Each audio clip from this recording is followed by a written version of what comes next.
jika pasar kita tidak menginginkan seperti itu, apakah penting kita melanggar aturan pasar tersebut? Halo Dunsana Info Sumbar, jumpa lagi dengan kami podcast Info Sumbar dimanapun Anda berada. Kali ini kita kedatangan tamu seorang anak muda yang pastinya kalau saya bilang brilian lah ya, dengan cara dan bagaimana dia menaklukkan di lapangan. Beliau dulu sama-sama dengan saya di lapangan, tapi sekarang ya tanggung jawabnya makin luas. Kita perkenalkan Dunsana, Bapak Dasrul. Panggil Bapak ya?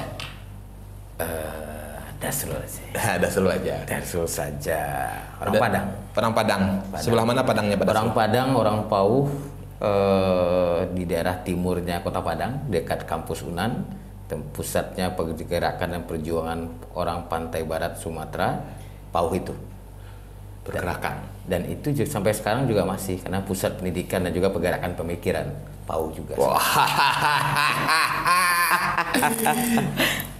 Kalau saya bilang dari bahasanya aja kita bisa lihat bagaimana pola pikirnya, bagaimana Makdai ya. Makdai ya. Ada lama tuh gak keluar tuh. Istilah Makdai itu udah lama gak keluar. Luar biasa nih. Bang Camat ini memang luar biasa nih. Ampun. Pak Dasrul nggak biasa saya Pak. Makdai.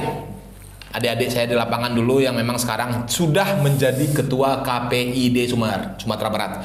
Komisi Penyiaran dan Indonesia Daerah Sumatera Barat. Nah, Makdai. Ya. Sehat-sehat saja. Alhamdulillah, seperti yang terlihat, syukur Allah masih memberikan rahmat kepada kita. Dan hari ini ketemu dengan Bang Rahmat. Luar biasa. Jadi Dunsana Info Sumbar, karena dia ngurusin penyiaran ya. Karena ini bagian dari penyiaran, kita dengar nanti apa cerita soal penyiaran itu sendiri. Bujuk-bujuk lah gitu loh. Jadi artinya nanti semoga ke depan apa yang kita sampaikan nanti bisa memberikan nilai tambah, terutama sekarang kan lagi musim-musim siar-siar nih kan gitu kan. Iya betul sekali. Madai, siap. Apa itu KPID Madai? Oke. Ya pasti orang berpikir KPID ini jenis makhluk apa? Iya.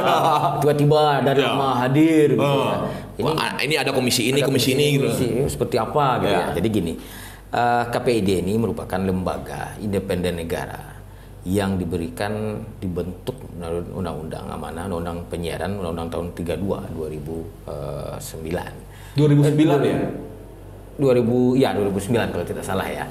Bantu Ki. Ya, kalau ada yang kurang-kurang bantu ya, gitu loh. Di backup juga datanya. Boleh, kita interaksi saja gitu loh. Benar. Jadi undang-undang penyiaran itu memberikan amanah kepada negara untuk membentuk sebuah komisi. Nah benar 2002 ya. Nah 2002 ya. Makanya kita ajak Vicky gitu loh. Benar, dia ahlinya. Ya.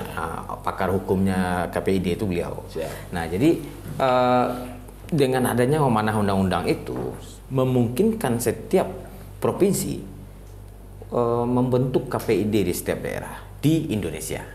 Nah hierarkinya di pusat itu namanya KPI. Namun di dalam aturannya KPID itu tidak memiliki hubungan struktural vertikal ya di situ. Tapi dia independen di daerahnya masing-masing. Artinya urusan lokal ya lokal. Kalau mau buat kebijakan lokal, buat sendiri kebijakan itu. Namun kebijakan payung sudah ada.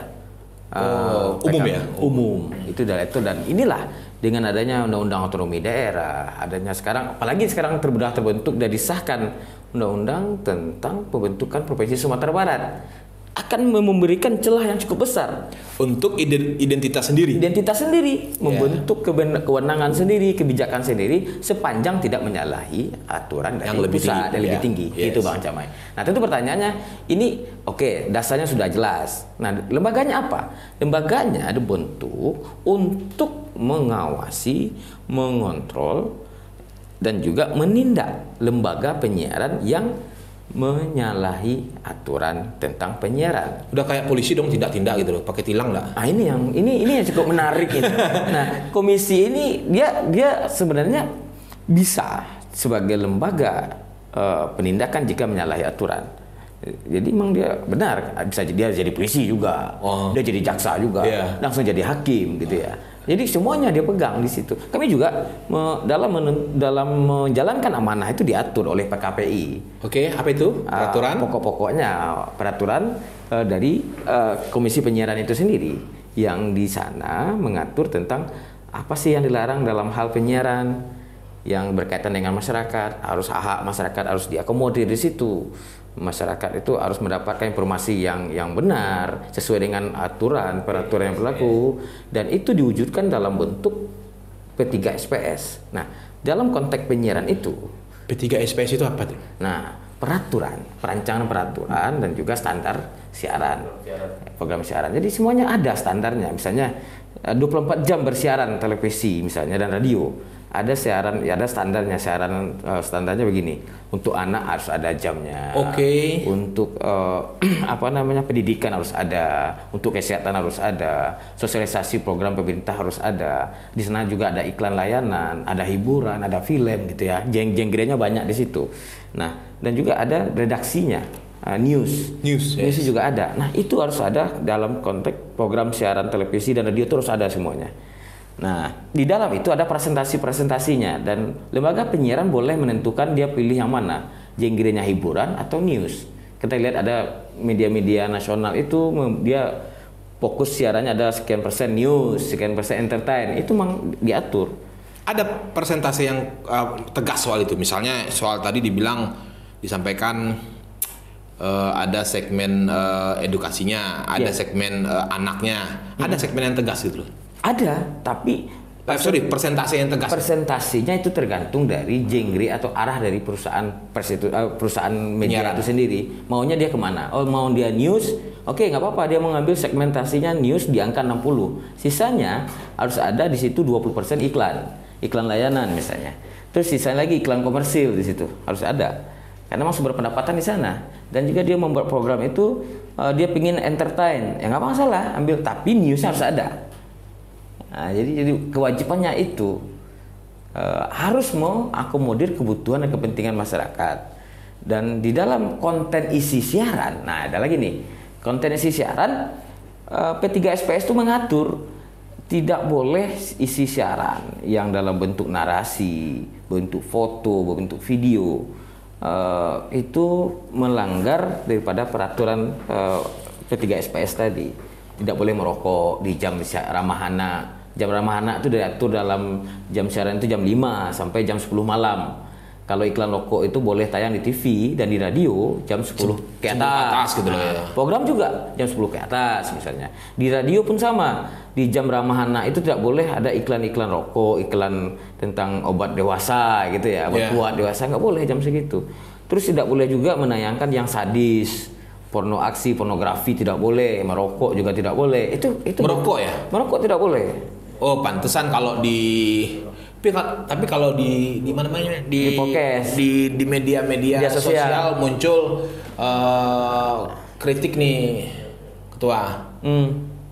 Oh, kenapa harus ditutup-tutupin orang-orang merokok gitu kan? Gini, ini cukup menarik juga pertanyaannya. Kenapa? Bagi saya, ketika kita anggap podcast ini atau bentuk konten kita ini sebuah produk kita dari perspektif pasar, kita lihat nih Bang Camai. Pasar misalnya. Pasar kita pasar tuh menggaleh ya. Dekat dengan ya tentulah kita mau membuat sesuatu ingin dikenal oleh orang dan ingin dikonsumsi, dinikmati oleh orang. Jika pasar kita tidak menginginkan seperti itu, apakah penting kita melanggar aturan pasar tersebut, kebutuhan pasar tersebut? Kan kita membuat karena keinginan pasar. Media sosial hari ini, dunia pop hari ini, dunia populer itu adalah populis itu dunia yang berasal dari keinginan pasar. Ketika pasar kita di Indonesia tidak menginginkan hal-hal yang dilarang dari norma-norma dan kebiasaan, untuk apa kita buat? Sebut sajalah rokok misalnya. Iya, rokok ya. Kalau orang perokok itu di angka berapa persen? Jadi saya simpan dulu rokok saya. Nggak ada. Jadi terserah mau ngambil itu, ya berarti dia pinginnya pasarnya ya orang perokok, silakan. Tapi jamnya ada? Ada jamnya. Kalau di lembaga penyiaran yang konvensional lah. Konvensional. Ya. Nah, kami di KPID tentu pertanyaan untuk apa KPID ngurus-ngurus itu katanya kan. Bagi kami tidak ngurus itu. Kami memberikan edukasi. Kalau kita mau membuat produk penyiaran, buatlah produk penyiaran itu yang diingini oleh pasar. Sehingga produk yang kita buat itu diterima oleh pasar, maka akan mendapatkan cuan-cuan yang cukup luar biasa. Cuan. Itu. Nanti kita nih ngomong-ngomong sama KPID dihitung cuan kita nih susah nih. Lalu, ya, apa saja media yang diawasi? Radio dan televisi. Di Sumatera Barat pasti. Di Sumatera Barat. Mungkin di Jambi ya? Enggak pasti. Karena wilayahnya nggak ada pembatasan wilayah. Nah, gitu juga. Kenapa? Dasarnya pertama wilayah yang ditentukan. Terus kita dibiayai oleh APBD provinsi, ya kan, dalam melaksanakan operasional kita. Di Sumatera Barat ada berapa jumlah yang diawasi gitu loh. Terus kita punya personil berapa? Oke. Kita di Sumatera Barat jumlah lembaga penyiaran radio itu ada 89. 89 banyak ya? Saya Sumatera Barat. Sumatera Barat yang terbagi atas radio swasta, radio LPP gitu ya, LPP pemerintah dan LPS, gitu ya, lembaga penyiaran pemerintah, lembaga penyiaran swasta yang ada di Sumatera Barat. Ya, seperti RRI di Sumbar itu kan ada 2 RRI di Padang dan Bukit Tinggi. Di sana juga mereka ada 4 kanal di masing-masing wilayah itu. Pro 1, Pro 2, Pro 2, Pro 3, Pro 4 gitu kan. Nah, berarti ada 8 yang milik oleh LPP. Nah, terus ada lagi lembaga penyiaran yang milik daerah. Ya, milik daerah seperti kabupaten kota ada dikelola.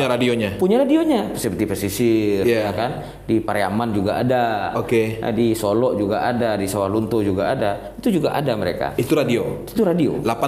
Ada LPS, ada LPP. LPS itu swasta, LPP itu pemerintah. Provinsi dan kabupaten kota. Itu ada 89. Terus TV berapa?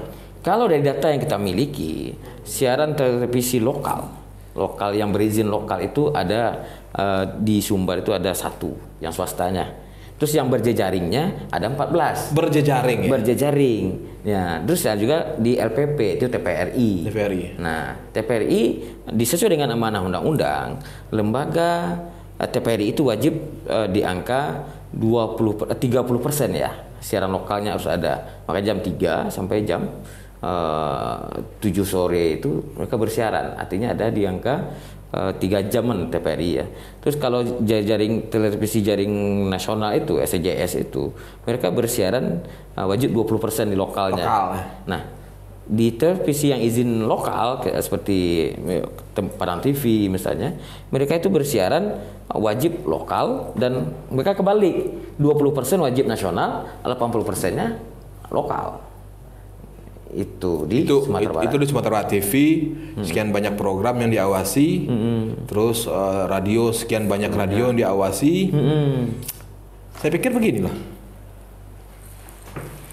seberapa kuat infrastruktur yang dimiliki oleh infrastruktur pengertian, karena beliau kan lembaga pengawas ya, jadi yang siar-siar itu diawasi, terus nanti di warning kalau ada yang offset lah. Gitu.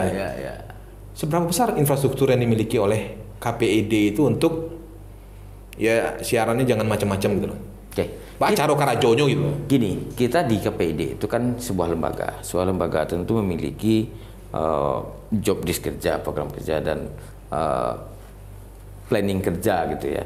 Dan itu kami wujudkan dalam bentuk semacam rencana strategis itu per 3 tahun dirancang. Untuk periodisasi kami sudah kami rancang. Kami ada 7 orang komisioner kita hari 7 ini. 7 orang ya? 7 orang. Termasuk ketua? Ketua, saya sendiri, dan wakilnya Bu Eka. Terus ada 3 bidang lagi. Bidang kelembagaan itu Pak Edra Mardi, ketua koordinatornya. Bidang pengawasan isi siaran itu Pak Vicky Trisaputra. Vicky yang ini? Ya, ini. Ya, ini Vicky ya? Ya, betul. Dan 2 anggota beliau di sana sebagai tetap komisioner juga. Terus ada P3SPS-nya. Yang bidang P3SPS yang mengatur tentang evaluasi isi siaran. Evaluasi isi siaran. Seluruh isi siaran radio dan televisi kami evaluasi per tahun, wajib. Nah, per tahun berarti ada per bulan, ada per hari gitu loh. Harusnya seperti itu. Dan itu yang kami laksanakan. Kalau Insya Allah itu berjalan dengan baik. Karena memang inilah gunanya pemerintah provinsi mensupport kita di dalam menjalankan organisasi lembaga ini. Nah, tentu pertanyaannya bagaimana caranya? 19 kabupaten kota loh. 19 kabupaten kota, 89 radio, 14 TV berjaringan, 1 TV swasta lokal, 1 LPP. Dan apalagi digital hari ini. Nanti kita ngomong digital. Kita ngomong digital. Itu pertanyaan ke sana. Gimana cara kerjanya? Ya, kan itu. Pertama, cara kerja kita melaksanakan dalam bentuk 3. Pertama itu adalah kita melaksanakan edukasi tentang peraturan penyiaran itu sendiri. Edukasi dan sosialisasi pastinya. Dan ini 2. Edukasi kepada masyarakat tentang kita tuh harus melek dan sadar tentang penyiaran sehat itu. Masyarakat dulu. Kita buat kegiatan-kegiatan. Bentuknya bisa dilaksanakan mandiri dan kerjasama dengan komunitas, pemerintah, kabupaten, kota, dan provinsi. Ini bentuk kerjasama, sosialisasi kita, edukasi kita titip program bersama. Ya, yang kedua, sosialisasi peraturan kepada lembaga penyiaran. Ini kan lebih murah karena kita sifatnya ada lembaganya. Tinggal kita undang atau kita datangi monitoring ke sana. Itu yang edukasi. Terus dalam hal penindakan kita. Ini tugas polisi nih ya. Nah, ini polisinya nih. Nah, kan. Nah, kebetulan ketua penindakan komandannya itu Piki tersebut atau komandannya tuh ada 2 lagi, 2 senior yang di sana. Pantasan agak begini gaya badannya. Itu ada 15 anggota di sana dalam hal pengawasan itu, pengawasan, monitoring isi siaran. Dibentuknya mungkin kita awasi di isi siaran itu melalui dulu awalnya diawali dengan meminta rundown pola siaran dari lembaga penyiaran itu. Kita lihat, kita analisa, terus kita pantau langsung dengan cara langsung radio kita dengarkan radionya yang bersiaran itu. Radio tiap hari. Siapa ngerjain? Itu tim-tim teknis tadi. Teknis ya? Mereka bersertifikasi di sana, orang-orang terlatih di sana. Berapa orang tim teknisnya? Ada 15 orang. Wih, banyak ya? Banyak. Dan sebenarnya masih sedikit. Oh, masih sedikit. Idealnya 1 lembaga penyiaran. 1 yang ngawasi. 2 yang ngawasi. Harusnya. Kalau kita kalikan 24 mereka jam siaran, harusnya 3 shift kita itu. Namun karena kita ini masih keterbatasan anggaran untuk merekrut orang, tetap kita maksimal. Nah, itu pertanyaan tentu tidak maksimal dong. Tetap maksimal. Nah, nanti ada lagi tuh. Jawabannya. Itu yang penindakan. Iya, penindakan itu ada langsung didengar dan direkam. Ini ada alat kita.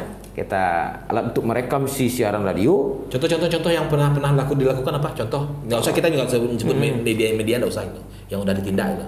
Banyak. Radio-radio lokal tuh banyak ditindak. Mereka umumnya melanggar peraturan siaran P3SPS itu dalam bentuk konten isi siaran, terus dalam konteks materi dibawakan oleh host kalau radio ya. Contoh.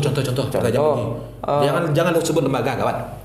Lagu misalnya, lagu yang berbau sara, ada lagu barat yang berbau sara, yang ditayangkan di jam yang bukannya jam dewasa, ada. Terus ada lagu Indonesia yang tektor syairnya itu tidak cocok untuk jam siaran itu, tapi dia siarkan jam segitu, melanggar juga peraturan. Terus itu radio. Terus ada juga hostnya, pembawa acaranya, presenternya, mereka mengantarkan materi siaran, berinteraksi dengan masyarakat. Dalam mereka berinteraksi itu mereka menggunakan kata-kata yang tidak layak digunakan. Oke. Dan itu tidak menyalahi. Saya gimana saya? Salah dah. Beda lagi tuh. Beda lagi. Ya ranahnya. Iya. TV ada lagi Ki? Ada lagi. Banyak lebih parah lagi kalau televisi itu. Televisi itu kan dia audio video, visual. Jadi visualnya adalah ketika radio cuma dengan suara, TV itu dengan video klip, misalnya lagu, video klip yang tidak sesuai dengan norma-norma atau perilaku yang ada di wilayah tertentu. Kita Sumatera Barat yang berdasarkan adat Sarak Basari kita pula.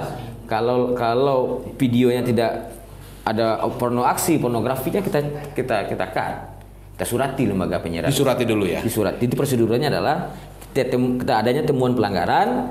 Setelah kita temukan pelanggaran oleh tim teknis, nanti kita kaji bersama tim pakar. Tim pakar menentukan ini wajib ditindak dengan melalui penindakan dalam bentuk pembinaan 1, pembinaan 2, dan 3 nggak ada lagi pembinaan, langsung teguran 1, teguran 2. Yang paling parah apa? Pemberhentian isi siaran. isi siaran ya, bukan izin penyiaran mereka, isi siarannya, programnya kita hentikan. Kemudian itu kan yang penindakan. Ya. Terus ada lagi yang pengawasan. Pengawasan itu dalam kita monitoring ke lapangan. Kita turun ke lapangan, kita tindak, kita awasi ke lembaga siarannya dan juga isi siarannya ke perusahaan mereka atau pemancar mereka atau kita kepada masyarakat. Kita minta ada kuesioner yang kita sebar kepada masyarakat, kita turun tanya kepada masyarakat. Oh ya, terus kita juga melibatkan langsung masyarakat dalam melaporkan. Oke, ada saluran laporan. Nah, kemana? Silakan. Ke websitenya KPID di bawah ini nanti. Bisa langsung outline-nya juga ada, lengkap. Jadi ke KPID ya, KPID. Di websitenya gitu loh. Ada memang salah satu kanalnya yang memang untuk tempat pelaporan. Jadi ya. Sebenarnya kita juga sama-sama mengawasi ya, karena itu banyak dampak ya, terkait dengan penyiaran tersebut yang ya pertama yang harus dilindungi salah satunya anak-anak ya. Anak-anak. Kita kan tidak ingin anak-anak kita mendapatkan informasi yang salah, tayangan yang salah. Kita ingin tontonan itu menjadi tuntunan. Tontonan menjadi tuntunan, bukan menjadi tuntutan. Gawat nanti. Iya kan? Ya. Nah, gitu. Jadi seperti itulah. Itu yang konven ya ketua ya. Konven. Mak ya, konven. Nah sekarang yang fenomenanya kan digital ini. Kayak kita sekarang ini kan digital nih. Diatur nggak gitu loh. Kemudian kita juga perlu pelajaran ini gitu loh kan, karena kita di Infosumbar ya ya. Hati-hati juga loh. Iya. Infosumbar. Karena kita Infosumbar ya, karena kita backgroundnya wartawan. Iya. Kita teman-teman juga ngerti. Ada hal-hal yang memang seperti darah misalnya, memang nggak pernah ditampilin gitu. Karena itu banyak dampak gitu. Ya, alhamdulillah seperti yang ketua sebutkan tadi, kita juga nggak pernah bicara rokok, bicara bagaimana menampilkan sajian rokok. Sekarang pertanyaannya bagaimana mengawasinya, bagaimana menindaknya, bagaimana sosialisasinya. Gitu. Bisa nggak itu apakah dalam ruang ranahnya KPID nggak? KPID gitu kan. Hati-hati nih yang punya konten. Kan gitu. Jadi begini, kita di KPID itu lebih fokus kepada mengawasi isi siaran. Mengawasi siaran lembaga swasta dan negara yang mendapatkan izin penyiaran dari pemerintah. Nah, gitu kan. Di sana ada hak dan tanggung jawab di situ. Jadi lembaga yang kita awasi secara langsung, tidak tindak langsung itu kita awasi tindak yang lembaga yang tadi, radio dan televisi. Pertanyaannya di mana posisinya? Platform digital. Ya, platform digital misalnya yang menurut kita pribadi dan juga lembaga KPID sendiri itu 90% aktivitas penyiaran di sana hari ini. Ya, dia aktivitasnya penyiaran ya. Aktivitas penyiaran.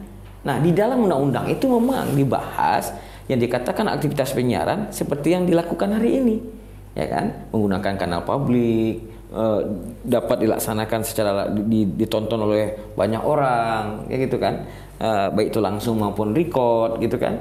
Nah itu jasa-jasa platform-platform maupun infrastruktur penyiaran itu telah ada disediakan secara bebas di media sosial hari ini, di platformnya seperti yang kita ada hari ini. Terus posisi KPID apa, di mana gitu, dan apakah membiarkan begitu saja? Pertanyaannya. Memang benar, kami hari ini untuk menindak lembaga penyiaran beraktivitas penyiaran di media sosial, kita tidak memiliki kewenangan. Namun kita memiliki tanggung jawab edukasi. Berarti ada ruang edukasi. Ada ruang edukasi di situ. Di mana posisinya? Vicky nggak bisa kerja dong penindakan lah. Nggak boleh. Nggak boleh kalau dilakukan melanggar juga. Aturan undang-undangnya beda lagi ranahnya. Namun kita berharap perubahan undang cipta kerja hari ini bisa memasukkan ranahnya itu. Bahwasanya setiap ada slotnya. Saya orang yang secara pribadi menyatakan orang yang paling gencar menyatakan aktivitas penyiaran apapun, orang perorangan, lembaga atau siapapun di Indonesia ini wajib dikontrol oleh pemerintah. Itu yang saya pinginnya. Karena kebebasan itu ada kebebasan orang lain juga, ada hak orang lain juga di situ. Jadi kita harus patuh dan manut kepada landasan yang ada di Indonesia. Keberagaman bangsa Indonesia itu harus kita dukung. Jangan kita dengan kebablasan. Itu teori saya. Ya, artinya kan konten-konten digital tuh siapapun sekarang bisa. Ya. Perorangan kah, kelompok kah, komunitas kah. Iya. Terus tentu kita di perusahaan yang memang bergerak digital ya, kami ya di Infosumber. Nah, kira-kira ya akhirnya kita dalam tahap edukasi saja gitu loh. Ya, tentu menjelang adanya regulasi yang cukup jelas, tentu itu yang bisa kita laksanakan. Apa saja edukasi yang bisa dibawa? Kami untuk tahun 2022 ini kami akan menggagas bersama teman-teman konten kreator di Sumatera Barat. Yuk mari bersama-sama kita mengkampanyekan produk penyiaran sehat. Produk penyiaran yang harus ke rumah sakit kalau pengen sehat? Tidak, ke tempat sini juga sehat kita. Nah, ini kan bentuk kita sehat dalam artian apa? Ikutilah ranah-ranah regulasi, peraturan-peraturan tentang norma. Ya banyak di kita gitu. Kalau mau seperti yang saya bilang di awal, kalau mau produk yang kita buat ini ditonton, dinikmati oleh orang lain, ikuti selera orang itu. Karena pasar, kita kini mengikuti pasar. Yuk, seleranya ternyata orang rokok gitu loh. Ya, lihat segmented lagi. Kalau mau segmennya adalah orang perokok, silakan ambil segmen rokok. Dengan catatan apa? Tentu kajiannya cukup jelas. Mau kita ngambil 2.000 atau 20.000, gitu aja kali-kalian kita kan. Kita orang perokok berapa misalnya kan. Tapi aturan itu harus taat. Mending janganlah gitu ya. Sebaiknya jangan. Kalau kita bicara pasar yang seluas, janganlah. Kita yang bagus-bagus. Mau kita tampilkan itu yang bagus. Apakah merokok itu bagus menurut tampilan? Karena nggak bagus menurut kita. Karena ada hak-hak masyarakat juga di sana.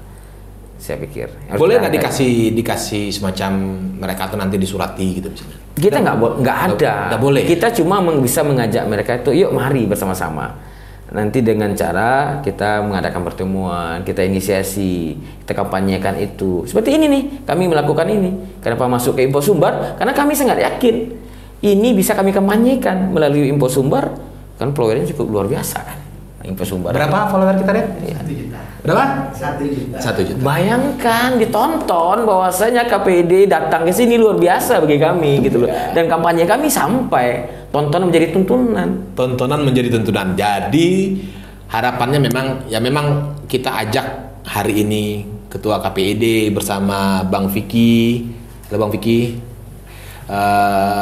orang penindakan dan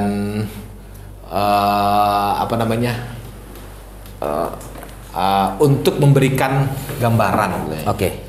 Baak caronyo kawan-kawan yang berkonten-konten di luar tersebut untuk memberikan informasi yang saling menuntun lah gitu ya. Ada 3 clue-nya yang saya sampaikan di momentum kita hari ini.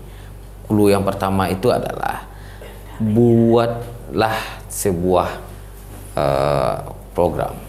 Rancanglah sebuah program dengan perencanaannya matang, tapi jangan lupakan tentang kaidah-kaidah dan norma-norma yang berlaku. Terus yang kedua, kami di KPID itu ada di situ mengatur di undang-undang penyiaran itu mengatur tentang aktivitas penyiaran, produksi aktivitas penyiaran itu ada, nanti kita bagikan juga. Tapi juga lihat juga di website KPID juga ada aturannya.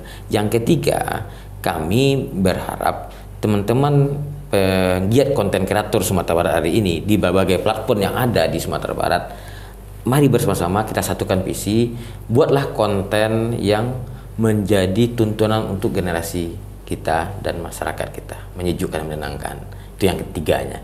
Dan kami di tahun ini menggagas sebuah peraturan daerah perda tentang penyiaran lokal, dan kami berharap bisa menyinggung hal ini untuk menjembatani kearifan lokal Sumatera Barat agar karakter bangsa, anak bangsa Sumatera Barat itu bisa menjadi kuat dan mereka terhindar dari hal-hal yang tidak penting yang mereka lihat, tidak penting yang mereka dengar. Itu yang terpenting. Itu bisa jadi filter itu? Insya Allah, mudah-mudahan. Ya. Kalau kita satu visi di situ, toh semuanya ada tangan kita, tangan masyarakat loh. Pemerintah sebagai regulator, kami sebagai lembaga pengawasan dan penindakan, kerjaan kami memang itu. Tapi jika masyarakatnya tidak mau, aktivitasnya tidak, masyarakatnya tidak mau ditindak, diedukasi, tentu percuma juga. Makanya mari bersama-sama. Seluruh stakeholder wajib bertanggung jawab. Baik itu konten kreator, malah menurut saya konten kreator merupakan saluran yang cukup luar biasa untuk mengkampanyekan ini. Itu yang saya pikir. Siap. Jadi itulah harapannya agar memang ke depan bicara penyiaran, bicara tanggung jawab, bicara bagaimana menjaga generasi tetap menjaga kaidah-kaidah dan mereka bisa terjaga untuk membuat generasi yang berkualitas. Ada closing statement? Ada. Pertama, kita masyarakat makhluk yang hidup di dunia hari ini, semua kita tuh merupakan pemikir dan juga aktor perubahan, agen of change kita hari ini di dunia digital ini. Kita agen of change. Dengan menggunakan media ini saja kita mampu merubah orang, mampu merubah paradigma pemikiran sampai kebijakan. Saya pikir jangan salahkan nikmat yang diberikan itu kepada kita kepada hal yang tidak bermanfaat. Manfaatkanlah itu. Bijaklah menggunakannya. Bijakkanlah menggunakannya dan jangan sampai-sampai kita menjadi objek. Jadilah kita di itu subjek di situ. Itu dia kuncinya Dunsana Info Sumbar. Semoga apa yang kita cuap-cuapkan hari ini, apa yang kita ceritakan hari ini memberikan dampak untuk kebaikan kita ke depan. Mungkin itu saja, Madai. Sip, sama-sama. Kalau ada yang kurang tepat ya kita bikin tepat gitu loh. Ya. Insya Allah informasi ini bisa bermanfaat untuk kita semua. Oke, ada pantun sedikit nih. Siap. Cerek tapi banda kok rabah tolong dudukan ambo ketek jolang beraja kok salah ambo minta tunjuan ambo sudahi sajojo. Assalamualaikum warahmatullahi wabarakatuh. Waalaikumsalam warahmatullahi wabarakatuh. Sampai jumpa lagi Dunsana Info Sumbar. Terima kasih. Siap.